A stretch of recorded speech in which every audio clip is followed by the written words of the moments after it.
Hello guys, welcome my YouTube channel. অনেক দিন পর আবার আপনাদের মাঝে নতুন গল্প নিয়ে আমরা ফিরে আসলাম। আজকের গল্পটা একটু অন্যরকম। বিশেষত আজকের গল্পটি আমি নিজেই লিখলাম।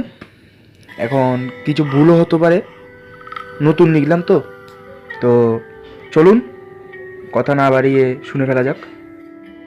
গল্পের সকল কিছুই কাল্পনিক, ভুল ত্রুটি হলে ক্ষমা করবেন। অভিশপ্ত আম গাছ।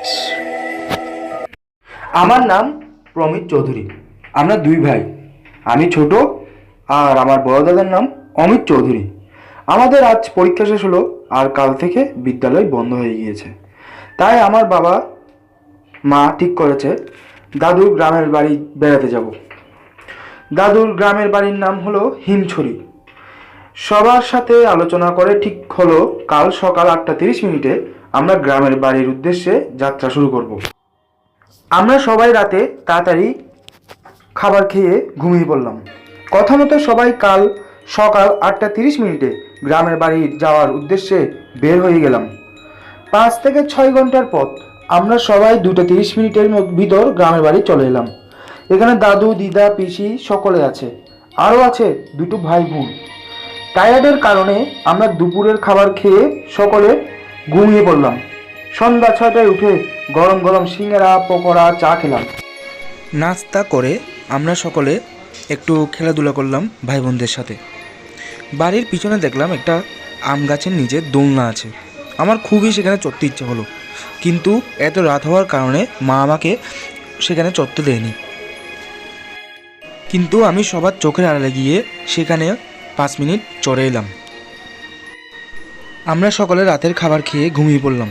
হঠাৎ আমার মধ্যে কি হলো জানি না, আমি নিজে নিজে হেঁটে ঘরের বাইরে বের হয়ে সেই দোলনাতে গিয়ে চড়তে লাগলাম। আমার পিসি এসে এই দৃশ্য দেখে আমাকে ডাকতে লাগলো, কিন্তু আমার কানে কোনো সাউন্ডই যাচ্ছে না। সবাই তার ডাক শুনে বাইরে বের হয়ে গেল, কিন্তু আমি জোরে জোরে দোলনা চড়তে থাকলাম। দাদু হঠাৎ এসে এক বালতি জল এনে আমার গায়ের উপর দিয়ে দিল। তারপর বলল, এই গাছের দোলনাতে চড়তে নেই। অনেকদিন আগের কথা, একটা ছোট ছেলে পরিবারের সমস্যার কারণে এই আম গাছে গলায় দড়ি দিয়ে আত্মহত্যা করেছে। সেই দিন থেকে এই আম গাছটি অভিশপ্ত। আমরা কেউ এই দোলনাতে চড়ি না। তারপর দাদু পণ্ডিত ডেকে আমাকে ভালো মতো শুদ্ধ করে দিল, যাতে আর কোনো খারাপ ব্যাপার না ঘটে। এই ঘটনার পর আর কোনোদিন বাড়ির পিছনে আম গাছের সামনে যাইনি। আরও 10 দিন গ্রামের বাড়িতে ছিলাম। খুব মজা করলাম, খাওয়া দাওয়া করলাম, ভাই বোনদের সাথে খেলাধুলা করলাম। তারপর আমরা আমাদের শহরের বাসায় চলে এলাম। এই ঘটনা চিরকাল মনে থাকবে আমার।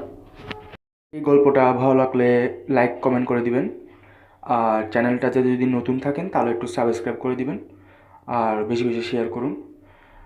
যদি আমরা আরও নতুন গল্প আনি তাহলে আপনারা তো দেখবেনই, আশীর্বাদ করবেন যাতে নতুন গল্প আনতে পারি। এটা নতুন লিখলাম তো ভালো নাও লাগতে পারে, আবার ভালো লাগতেও পারে। এখন পুরোটাই আপনাদের উপর। চেষ্টা করব আরও নতুন নতুন গল্প আনতে। আজকের মতন বিদায় নিলাম।